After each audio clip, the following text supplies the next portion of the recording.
प्रणाम ऋषिवर, आपका स्वागत है। पधारिए।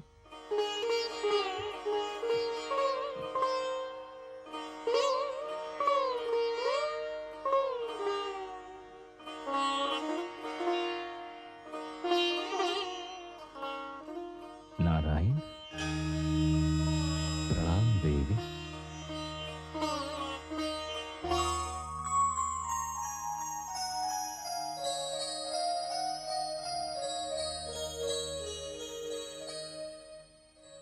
अच्छा राजन,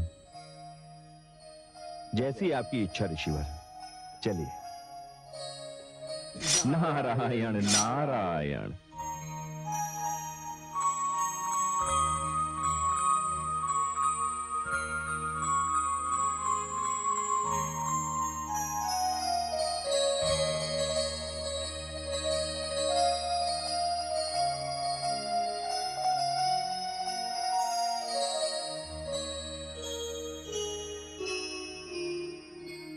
हम धन्य हो गए देवी। प्रणाम ऋषिवर। प्रणाम।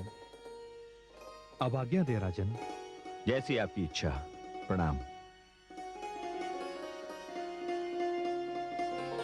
पर्वतराज, वैसे तो इन्हें देखने से अभी मन नहीं भरा, किंतु मुझे भी अब प्रस्थान तो करना ही पड़ेगा।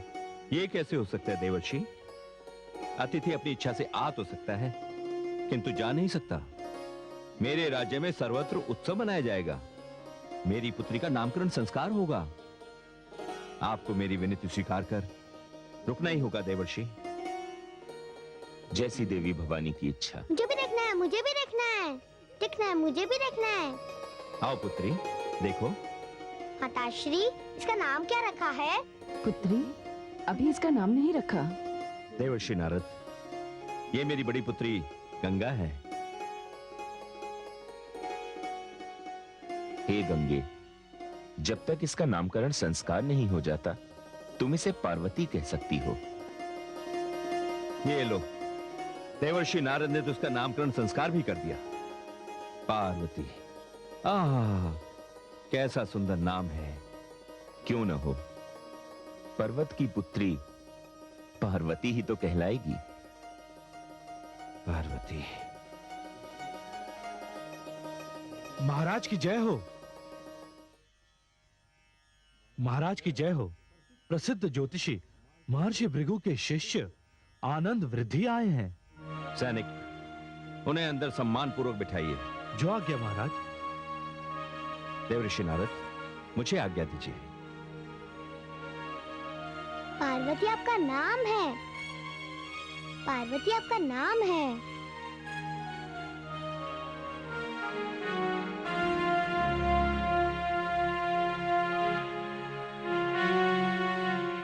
ब्राह्मण देव, प्रणाम स्वीकार कीजिए। आयुष्मान भव राजन, विराजिए। ब्राह्मण देव, आप तो भली भांति जानते हैं कि मेरे घर कन्या रत्न ने जन्म लिया है। मैं अपनी कन्या का भविष्य जानने के लिए अति उत्सुक हूं। शुक्ल पक्ष द्वादशी के दिन ठीक मध्याह्न काल में कन्या ने जन्म लिया है महाराज। बस बस महाराज, मेरे लिए इतना जानना ही पर्याप्त है। ओम। आहा, आहा महाराज, कन्या ने क्या शुभ घड़ी में जन्म लिया है। चंद्रमा की स्थिति। क्या बात है महाराज, आप चंद्रमा की बात करते करते अचानक चुप क्यों हो गए? नहीं नहीं महाराज, मैं चुप नहीं हुआ। मैं तो ये कहना चाह रहा था कि चंद्रमा सारे सौभाग्य के साथ आपके घर में आया है। कन्या के नक्षत्र प्रबल है, ग्रहों की स्थिति भी मंगलमय है।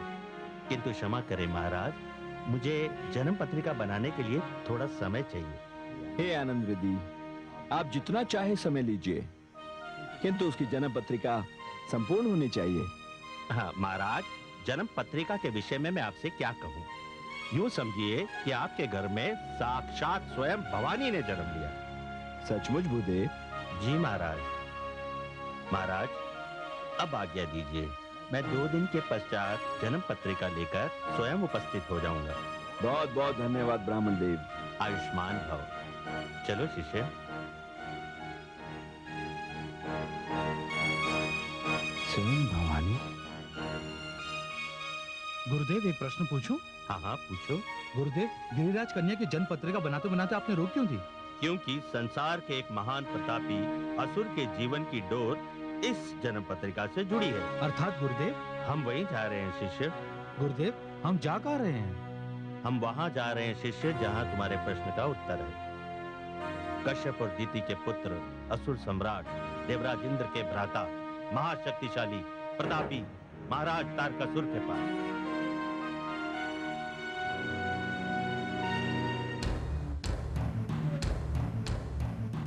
असुरलोक नरेश, महाशक्तिशाली प्रचंड प्रतापी वज्रांग पुत्र महाराज तारकासुर पधार रहे हैं।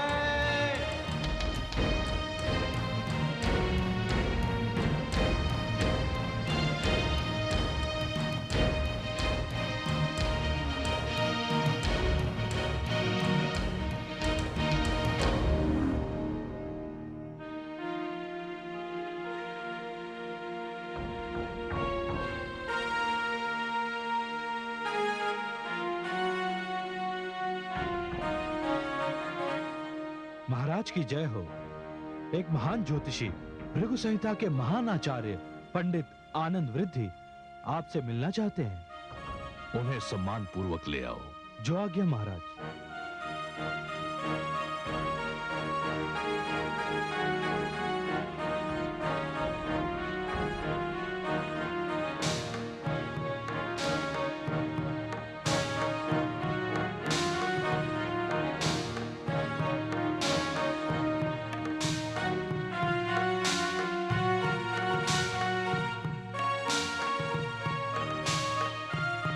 प्रणाम विप्रदेव। आयुष्मान भव। कहिए ब्राह्मण देव, नियम के अनुसार तो आपको असुरों के पास नहीं, देवताओं के पास जाना चाहिए। महाराज, मैं एक ज्योतिषी हूँ और नियम के अनुसार मुझे जहाँ आना चाहिए मैं वहीं आया हूँ। तो यहाँ आने का कोई विशेष कारण होगा? आपका कथन सत्य है महाराज। क्या कारण है? महाराज, कल मैं पर्वतराज हिमालय की नवजात कन्या की जन्म पत्रिका बना रहा था। मैंने जन्म कुंडली में स्पष्ट देखा कि पर्वतराज की ये कन्या आपका काल बनकर अवतरित हुई है। अर्थात महाराज, ये कन्या आपकी मृत्यु का कारण बन सकती है। आप ज्योतिषी हैं, इसलिए आपका सम्मान करते हैं हम। कदाचित आप महाराज तारकासुर के प्रताप से परिचित नहीं हैं। मैं जानता हूँ महामंत्री, भली भांति जानता हूँ। महाराज तारकासुर की महिमा के आगे मैं नतमस्तक हूँ। उनकी वीरता, उनकी नीतियों का मैं प्रशंसक हूँ। इसीलिए तो उन्हें काल से बचाने के लिए मैं यहाँ आया हूँ। ये मैं नहीं, मेरी ज्योतिष विद्या कह रही है। ज्योतिषाचार्य जी, मैं आपके इन वचनों पर तनिक भी विश्वास नहीं करता। कहते हैं भाग्य को रचने वाला ब्रह्मा होता है, फिर आप ब्रह्मा का लेख कैसे पढ़ सकते हैं जो हर किसी के मस्तक पर किसी अदृश्य भाषा में लिखा होता है? क्षमा कीजिए महाराज, इसी विद्या को तो ज्योतिष विद्या कहते हैं और मुझे अपने ज्ञान पर पूर्ण विश्वास है। किंतु मैं विश्वास नहीं करता। क्या आप मुझे कोई प्रमाण दे सकते हैं जिससे मैं आपकी इस बात पर विश्वास कर सकूं? अवश्य महाराज। पर इतना ध्यान रखना ब्राह्मण देव कि यदि आप मुझे विश्वास नहीं दिला सके तो इसका परिणाम मृत्युदंड भी हो सकता है।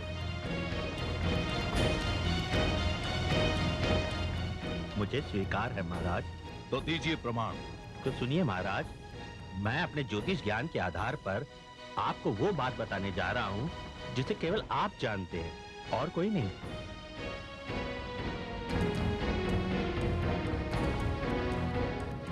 हम जानना चाहते हैं कि वो बात क्या है। वो बात यह है महाराज कि ब्रह्मा जी ने आपको वरदान दिया था कि आपकी मृत्यु भगवान शिव के पुत्र द्वारा ही होगी और वो पुत्र 7 माह का होगा। क्यों महाराज, मेरी बात सत्य है ना? हाँ ब्राह्मण देवता, ये बिल्कुल सत्य है। आपके प्रति मेरे मुख से जो भी शब्द निकले हैं उसके लिए मैं क्षमा चाहता हूं।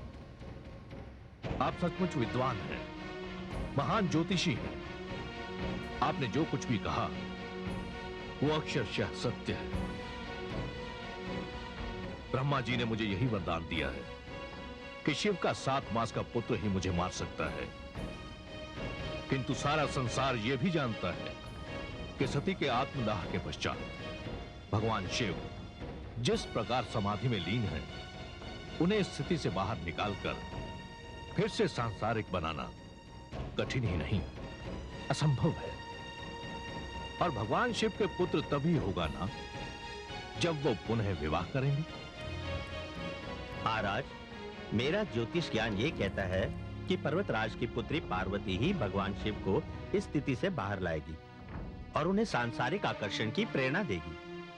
पर्वतराज की यही पुत्री भगवान शिव की अर्धांगिनी बनेगी और इन्हीं का ही पुत्र। बस बस ब्राह्मण देवता, आप क्या चाहते हैं कि मैं इतना महान वीर पराक्रमी सम्राट तारकासुर स्वयं जाकर उस नवजात नन्ही सी बालिका का अपने हाथों से वध कर दूं? महाराज, जब तक आपके लिए प्राण न्यौछावर करने वाला आपका यह सेवक उपस्थित है, तब तक आपको किसी प्रकार का कष्ट उठाने की कोई आवश्यकता नहीं है। आप मुझे आज्ञा दीजिए महाराज। वो नन्ही बालिका मुझे देखते ही भय से अपने प्राण त्याग देगी। मेरा नाम अंधक है, अंधक। मुझे देखते ही लोग अंधे हो जाते हैं। ठीक है अंधक, तुम जाओ और उस बालिका को समाप्त कर दो और आनंद वृद्धि की इस चिंता को सदैव के लिए समाप्त कर दो। जो आज्ञा महाराज।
कौन है तू? मैं दैत्य अंधक हूँ। क्या तेरा ही नाम पार्वती है? नहीं, मेरा नाम गंगा है। ये है मेरी बहन पार्वती। जा, चली जा यहाँ से तू। भाग जा यहाँ से। क्यों? क्यों मैं भाग जाऊँ? यदि मैं तेरे सामने इसका वध करूंगा तो तू डर जाएगी, इसलिए तू चली जा यहाँ से। नहीं, मैं अपनी बहन को छोड़कर नहीं जाऊंगी। कितना डरावना है, बच्चे को देख के डर जाएंगे। इसका अर्थ ये हुआ तू यहाँ से नहीं जाएगी? नहीं। अच्छा। अच्छा।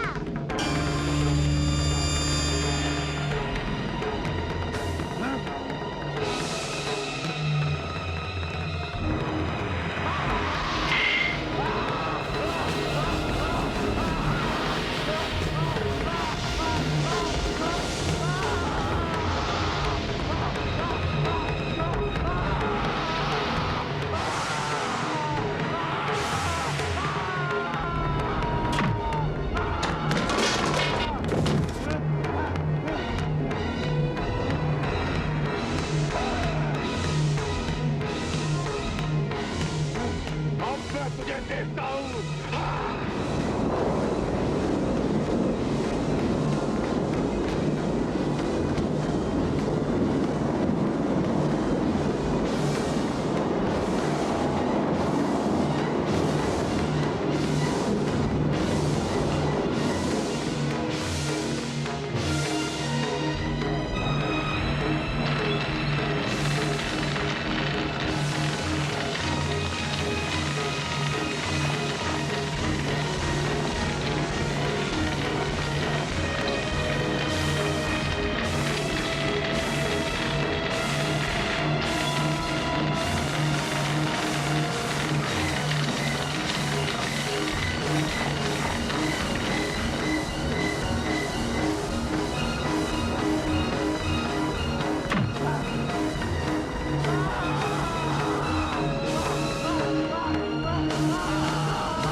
इधर आ।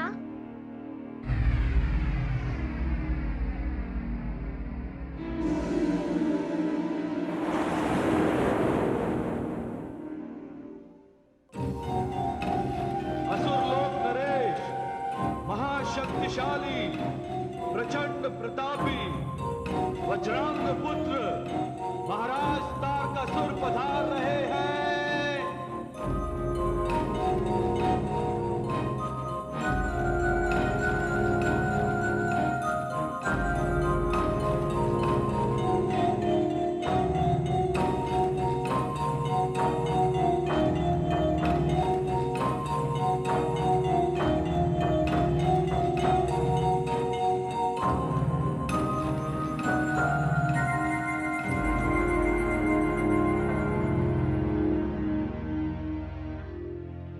गंगा, पार्वती, गंगा मेरी पुत्री, पार्वती। गंगा, गंगा, गंगा मेरी पुत्री, तू ठीक तो है? हाँ पिताश्री, पुत्री, वो राक्षस कहाँ है? वो राक्षस था, वो तो डर के भाग गया। भाग गया? किसके डर से? मेरे डर से पिताश्री। तुम्हारे डर से राक्षस भाग गया? हाँ पिताश्री। आज से मैं अपनी इन दोनों कन्याओं को कभी भी अकेला नहीं छोड़ूंगा। भवन के बाहर इनकी सुरक्षा का उत्तरदायित्व आपका है सेनापति जी। जी महाराज।